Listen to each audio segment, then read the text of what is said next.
거기에서는 부모, 형제, 친구 이러한 관계를 다 떠나서 직장 선배, 후배, 직장 동료 이런 걸 다 떠나서 그 상대방과 나와의 관계에 대해서 면밀하게 살펴보자면은 이 상태는 원수구나. 이 상태는 빚이 있구나. 이 상태는 서로 은혜하는구나. 혹은 이 상태는 좋은 도반이구나. 이러한 이제 관계망들을 충분하게 생각을 할 수 있다 하는 거죠.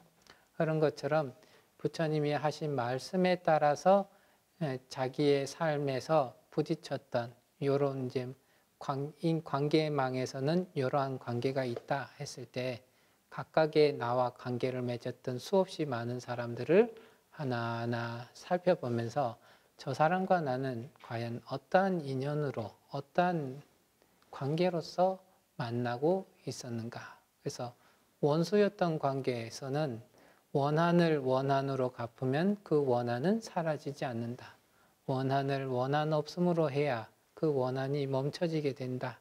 이러한 얘기를 통해서 상대방에 대해서 내가 가지고 있는 부정적인 감정들을 자꾸 없애려고 노력을 하고 그 사람을 맞닥뜨리게 됐을 때는 그러한 감정이 없이 다시 새로 좋은 관계로 은혜로운 관계 혹은 도반의 관계로 갈 수 있도록 노력한다면 그것이 진리에 따라서 명상하고 진리에 따라서 행동하는 수행자가 될 수 있겠죠.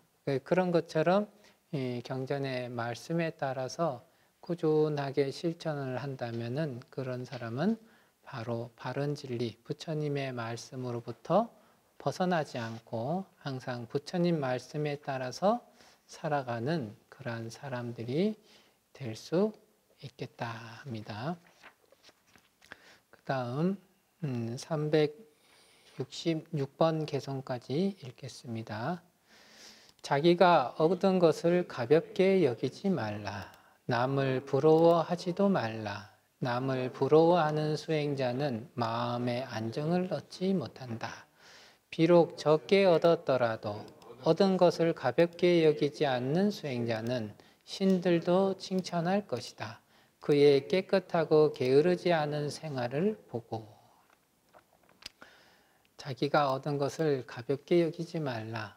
그래서 출가할 때도 그렇고 지금도 간간히 볼 수 있는 모습들 중에 하나긴 한데요. 이제 절에 이렇게 보살님들이 오셔가지고 불전에 넣으실 때 과연 주머니가 있을까 싶은 어떠한 깊숙한 곳에서 꾸깃꾸깃 접은 돈을 이렇게 펼치셔가지고 이제 불전함에 이렇게 넣으시게 되는데 이게 그러한 것들을 이렇게 보면서 예전에 이제 어른 스님 중에 한 분이 제가 만났던 어른 스님 중에 한 분이 저거 참 저 깊은 곳에 나오는 만큼 저분들이 그 작은 돈에 애착하는 마음이 엄청나게 크다라는 것을 알고 저분들은 매우 큰 것을 내려놓는다는 것을 알아서 저기에 참으로 감사한 마음을 내야 된다. 이런 얘기들을 이렇게 하시고 그래서 저도 이제 그런 부분들을 자꾸 이제 상기시키려고 기억하고 떠올리려고 이제 노력을 많이 했었는데요. 자기가 누리고 있는 것이 크다 보면은 자기가 얻은 부분이 자기가 누리고 있는 무엇보다 조금 작다 하면은 그것을 굉장히 무시하고 굉장히 우습게 여기고 하는 그런 일들이 있는데 그 어떠한 것이라도 그 사람들이 무언가가 주어졌을 때 그래서 내가 무언가를 얻었을 때는 그 사람들의 굉장히 소중히 여기는 바를 내려놓고 얻은 것이라는 것을 알아서 그 가볍게 여기는 마음들을 잘 내려놓을 줄 알아야 된다. 그래서 참 나는 지금 복을 받고 있구나. 아주 상대방이 나에게 호의를 품는 것부터가 내가 참으로 복을 받고 있고 참으로 좋은 일이구나 라는 것을 자꾸만 상기할 필요가 있겠죠. 그리고 남이 얻는 것에 대해서 부러워하는 그러한 마음도 내지 말아라. 어디 가가지고 이제 비슷하게 연보를 해준 것 같은데 어떤 스님은 많이 받고 어떤 스님은 적게 받고 이러면은 적게 받았을 때 살짝 열이 받는 게 있거든요. 예, 부러워하는 마음이 있으니까 이제 그런 일들이 일어나는데, 근데 곰곰이 다시 생각해 보면 다들 받을 만한 뭔가 인연이 있기 때문에 받는 것인데, 그거에 대해서 이제 생각을 하지 못하기 때문에, 그리고 자기의 욕심이 먼저 눈을 가리다 보면 남이 얻는 것에 대해서 부러워하는 감정들을 가지게 된다. 그리고 그 부러워하는 감정은 성냄을 일으키고, 성냄은 또 다른 악업으로서 자기의 앞길을 가로막는 그런 일들이 벌어지게 되죠. 그런 것처럼 남을 부러워하는 마음을 내지 말고 그냥 그 자기의 마음을 차분하게 여기고, 상대방은 상대방이 받을 만한 인연이 있고 나는 내가 이만큼 받을 인연이 있구나라는 것을 분명하게 알아야 한다. 그래서 조금 어떻더라도 그것을 가볍게 여기지 않고 소중히 여기고 그것에 대해서 만족할 줄 알고 이렇게 살아가는 사람은 어떤 천신들도 그를 칭찬하고 아주 잘 지켜주려고 노력할 것이다. 그리고 그게 그가 깨끗하고 게으르지 않은 그러한 생활을 꾸준히 실천을 하고 있을 것이다. 적게 얻고 거기에 만족할 줄 아는 사람의 삶의 자세는 언제나 청정하고 게으르지 않을 것이다. 욕심을 부리고 이러면은 조금 더 없나 뭐 이렇게 얘기하기도 하고, 걔에게 겨우 이거밖에 안 하나 뭐 이런 얘기들을 할 수가 있는데요. 그런 것들도 다 할 필요 없이 살펴보면은 이 좋은 수행자가 될 수 있을 것이다. 얘기를 합니다. 그 다음에 367번째 개송이 되겠습니다. 몸과 마음에 내 것이라는 생각 없고 그것이 없어진다고 해서 조금 더 걱정하지 않는 사람, 그들을 진정한 수행자라 부른다. 이 몸과 마음, 그 색과 심 이렇게 대표적으로 나누지만 이제 더 자세하게 얘기한다면 불교에서는 이제 오온이라고 하는 얘기들을 많이 하게 되죠. 색수상행식이라고 하는 것. 거기에 내 것이라는 생각이 없다. 이것은 나다. 이것은 나의 것이다. 라고 하는 두 가지 생각들을 가지고 있지 않다. 그러면 이제 나에 대한 집착을 완전히 내려놨다라고 하는 거죠. 사람들은 모두 다 이제 나라고 하는 것, 중생들은 나라고 하는 것에 집착을 하고, 그래서 모든 것을 나라고 하는 것을 중심으로 생각하고 판단하다 보니까 거기에서 빚어지는 오류라든지 혹은 좀 살펴보지 못하는 맹점 이런 것들이 꾸준히 발생하게 된다. 근데 그런 생각이 없다 보면은 자기의 이런 시야라든지 생각의 폭이 굉장히 넓고 깊어지는 것들을 경험할 수가 있게 되는데요. 이런 내 것이라는 생각이 없고 그것이 없어진다고 해서 조금 더 걱정하지 않는 사람. 이제 예전에 남방불교 쪽 어떤 수행 전적 같은 거죠. 위파사나 수행서 같은 그런 전적을 읽을 때 보니까 거기에 이제 그런 표현들이 잘 나와 있는데, 이 색계 제4선정에 이르렀을 때 이제 무아를 체득할 수 있는 경험들을 하게 되는데, 중생들은 나에 대한 집착이 떨어지지 않은 상태, 즉 선정이 깊이 안정되어지지 않은 상태에서, 그리고 지혜가 개발되지 않은 상태에서 이 무아를 체득하려고 하면 내가 없어진다는 데 대한 깊은 두려움을 느껴가지고 그 즉시 선정에서 물러나게 되는 그러한 결과를 얻게 된다. 그래서 그럴 때는 다시 이 자기 선정을 잘 튼튼하게 해서 그 무아를 체득하러 가야 된다라고 하는데, 그러한 것이 조금 더 없고 그 없어진 것이 근심이 일어나지 않는 사람이야말로 진정으로 부처님께서 생각하시는 좋은 수행들을, 남을 위한 자비심을 베풀 수 있는 그런 기본이 되다 보니까 그로 인해서 진정한 수행자라고 부를 수 있는 자격을 갖추게 된다. 나라는 것이 없기 때문에 상대방에게 맞춰줄 수 있는, 그리고 상대방을 파악할 수 있는 그런 힘들이 자꾸만 주어진다. 누군가의 얘기를 들을 때도 나의 생각을 조금 내려놓고 나의 시간들을 좀 비워두고 그런 다음에 상대방을 포용할 수 있는 마음을 냈을 때 그 상대방이 하는 말과 내용들을 정확하게 파악할 수 있는 것처럼 이 자기를 내려놓고 그것에 대해서 걱정하지 않고 살아가는 사람들을 우리는 진정한 수행자다라고 얘기를 할 수 있겠습니다. 그 다음에 376번째 개송까지 이제 한 번에 읽겠습니다. 조금 깁니다. 자비로운 생활을 하고 부처의 가르침을 믿는 수행자는 고요를 얻고 윤회가 멎은 축복받은 대자유에 이르리라. 수행자여, 배 안에 스며든 물을 펴내라. 배가 가벼워 속력이 빨라질 것이다. 이와 같이 탐욕과 성냄을 끊어버리면 그대는 마침내 대자유의 기슭에 닿게 되리라. 5가지 집착을 끊어버리고 5가지 집착을 던져버리고 또다시 5가지 집착을 극복하라. 이 5가지 집착을 초월한 수행자는 거센 바다를 건넌 사람이다.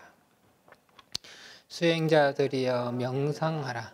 되는 대로 지내지 말라. 마음을 욕정의 대상에 두지 말라. 방탕한 나머지 지옥에 떨어져 뜨거운 쇳덩이를 삼키지 말라. 지옥불에 타면서 괴롭다고 고함치지 말라. 지혜가 없는 자에게는 깊은 명상이 없고 깊은 명상이 없는 자에게는 지혜 또한 없다. 지혜와 깊은 명상을 갖춘 사람은 절대 자유에 가까워진 것이다. 인기척이 없는 빈집에 들어가 마음을 가라앉히고 바른 진리를 관찰하는 수행자는 인간을 초월한 기쁨을 누린다. 이 몸은 거짓으로 이루어진 것, 있다가 없어지는 것인 줄 알면 마음은 깨끗한 즐거움에 잠기어 절대 자유의 기쁨을 맛볼 것이다. 지혜로운 수행자가 처음 할 일은 감각을 지키고 만족할 줄 알고 계율에 따라 절제하고 맑고 부지런한 친구와 사귀는 일이다. 그리고 항상 친절하라. 우정을 다하고 착한 일 하라. 그러면 기쁨이 넘쳐 괴로움을 말끔히 없애게 되리라. 아주 긴 개송이 되겠습니다.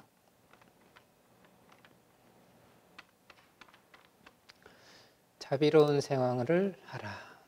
자비라고 했을 때는 자비의 내용은 그 발고 열악, 상대방의 고통을 없애고 상대방에게 즐거움을 준다. 근데 고통을 없애고 즐거움을 준다고 할 때 이 고통과 즐거움은 감각적인 고통과 감각적인 즐거움이 아니라 이 고통이라고 하는 것은 삼계에서 겪어야 되는 갖가지 생사윤회의 고통을 없애고 이 즐거움을 준다는 것은 해탈 열반의 즐거움을 준다고 하는 거죠. 그래서 고통을 없애고 즐거움을 준다고 할 때 대체적으로 떠오르는 것은 감각적인 즐거움과 감각적인 괴로움을 떠올리니까 기도를 한다고 해도 이 감각적인 즐거움, 내가 만족할 만한 상황을 빨리 성취했으면 좋겠다.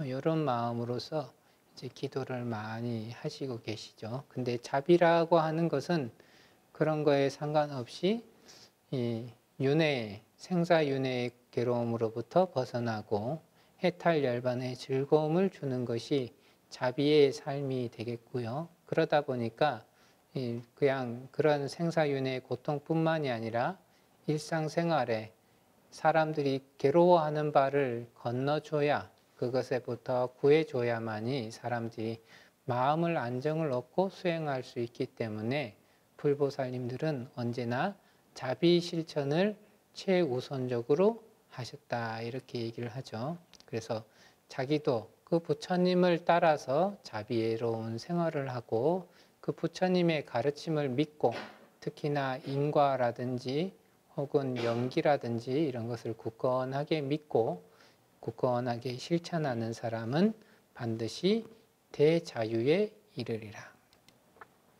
가끔 대자유하게 되면은 아상의 충만을 대자유라고 보는 경우가 있습니다.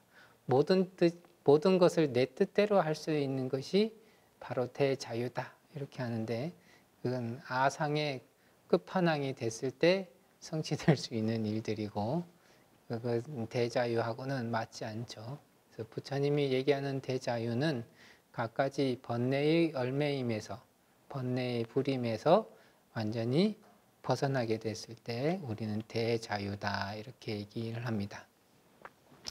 그 대자유에 가게 되려면은 물을 퍼내는 것처럼, 뱃속에 물을 퍼내는 것처럼 자기의 탐욕과 성냄들을, 그리고 탐욕과 성냄의 습관들을, 그리고 탐욕과 성냄으로 인해 빚었던 갖가지 죄업들을 다 끊어 없애버려야만이 바로 대자유의 기슭에 닿게 된다.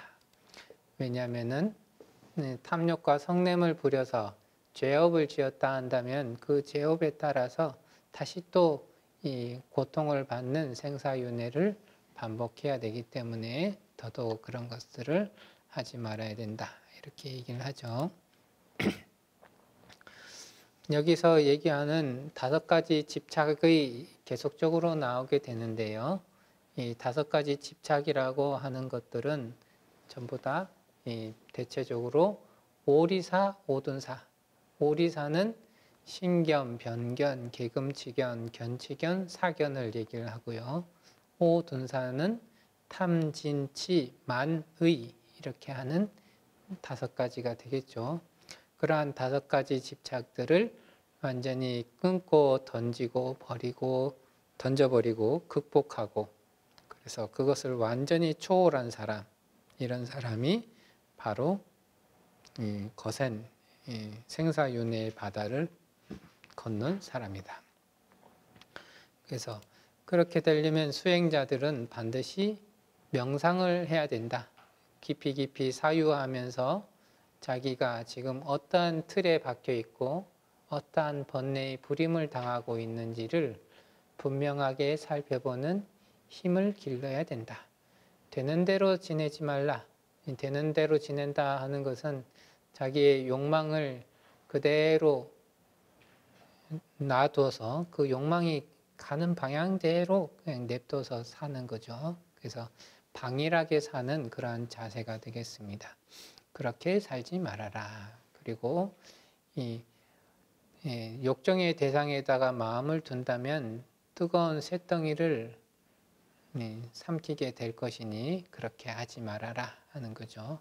그래서 특히나 이제 스님들이 그 보는 치문이라고 하는 전적에서도 보면은 그 자기가 수행 없이 믿음 있는 신도들의 그 시즌물을 받아 먹게 되면은 지옥에 떨어져서 아주 달궈진 철구슬과 구린물을 먹고 마시게 될 것이다, 이런 얘기들이 항상 이제 적혀져 있습니다. 그런 것처럼 수행하는 데 있어서 게으름을 피우지 말아라 하는 얘기가 되겠고요.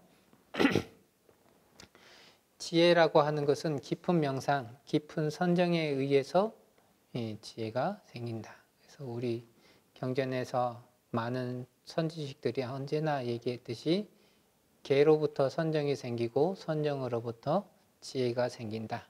그래서 계정의 사막이 갖추어져야 그것이 비로소 해탈한 사람이다고 할 수 있다 하는 그 내용과 부합되는 내용이 되겠습니다. 그래서 인기척이 없는 빈집에 들어가라 하는 것은 자기의 감각을 교란하고 자기의 감각을 어지럽힐 수 있는 그런 대상이 욕망의 대상들이 최소한도로 줄어든 그러한 장소에 가서 수행을 하라 하는 거고요. 그런 곳에 가가지고 불편하다, 따분하다, 재미없다 이런 생각과 혹은 나 왜 이러고 있지 않은 의심과 뭐 이런 등등등의 자기의 들뜬 마음들을 자꾸 가라앉혀라. 그리고 앉아 있다 보면은 내 마음이 욕망의 대상을 쫓아가서 나 이거 하고 싶은데 저거 하고 싶은데 하는 그런 마음들도 가라앉히고 그 다음에 부처님의 가르침에 따라서 잘 관찰하고 사유하는 사람들은 그로 인해서 이 해탈을 하는 해탈락을 누릴 수가 있다. 이 몸은 화나와 같다. 아주 거짓과 같다라는 것을 잘 알고 있다면은 이 몸이라고 하는 것은 4대가 조화를 이루어서 지금 있는 것이지 흩어지면 아무것도 남지 않는 것이다 라는 것을 잘 알아서 거기서는 이 나라고 할 만한 것이 전혀 없다 하는 것을 분명하게 안다면은, 즉 이제 무아라고 하는 것을 분명히 안다면은 반드시 절대의 자유를 누릴 수 있을 것이다. 그래서 수행자가 처음 비로소 할 일은 자기의 감각적인 감각기관들을 감각 대상에 끄달려서 집착하고 애욕하고 하는 행동들을 잘 지키고 그 다음에 앞에 내 눈앞에 나의 그 전생에 지었던 업의 과보로 나타나는 갖가지 경계들에 대해서 만족해서 거기로 인해서 탐심과 진심과 치심을 일으키지 않도록 잘 하고 그 다음에 부처님이 정해주신 바의 계율에 따라 이런 계율들은 어찌 보면 마지노선입니다. 사막도에 떨어지지 않을 마지노선, 삼계윤회하지 않을 마지노선, 부처가 될 수 있는 마지노선, 그런 마지노선을 따라서 선을 잘 지키는 그런 절제하는 생활을 하고 또한 자기와 함께 더 업그레이드 되는 그러한 방향으로 갈 수 있는 좋은 친구와 사귀는 것이 가장 우선이 될 일들이다. 그리고 항상 친절하고 이 친절하다고 하는 것은 상대방에게 뭔가 암만심을 뿜어내거나 뭐 이런 것이 없이 자기를 겸허하게 낮췄을 때 꾸준하게 발휘할 수 있는, 그리고 상대방에게 자비심이 있을 때 꾸준히 발휘할 수 있는 그런 행동들이 되겠죠. 그래서 항상 친절하라. 그리고 우정을 다하고 착한 일을 하는데 전념을 하라. 그러면은 언제나 기쁨이 넘쳐 흐르게 되고 안락함과 즐거움들이 넘쳐 흐르게 되고 자기 삶에 일어날 수 있는 갖가지 괴로움들은 그로 인해서 없어지게 되리라. 이런 행동들을 하게 되면 첫 번째로 나날이 복이 쌓이게 되고, 복이 쌓이면은 이 역경계, 내 마음에 안 드는 경계보다는 내 마음에 드는 모습들을 볼 수가 있고요. 또한 이런 복을 많이 받게 되면은 이 생활이 안정화돼서 누구보다도 몸과 마음이 편안해질 수 있고, 또한 부처님의 법을 따라서 꾸준히 읽고 쓰고 외우고 또한 실천하고 행동하다 보면은 점점 지혜가 증가돼서 이 자기의 번뇌라든지 욕망에 끄달려서 잘못된 선택과 행동을 할 수 있는 기회가 줄고, 그러다 보면 점점점 자기 인생에서 괴로움을 만날 일들이 줄어들게 된다. 그래서 그 방향대로 꾸준히 실천해 나가다 보면은 결국에는 생사윤회로부터 벗어나는 해탈 열반으로 갈 수 있을 것이다 하는 얘기들을 여기 하고 있습니다. 오늘은 여기까지 하겠습니다.